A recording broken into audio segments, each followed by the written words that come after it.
Ano ba, Brad, yung nababalita ko nagtayo ko araw ng business? Nagtayo ko ng poultry. Poultry? Anong klaseng poultry?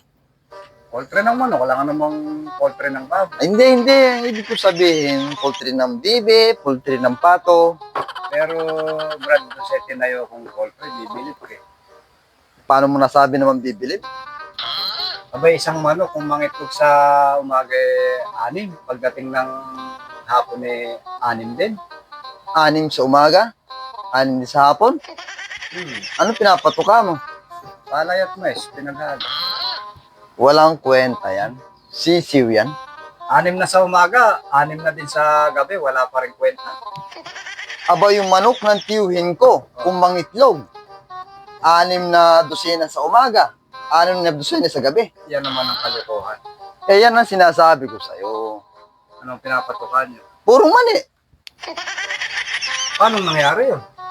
Aba yung manok ng tiyuhin ko, makita pa lang yung mani, labas na itlog. Musik.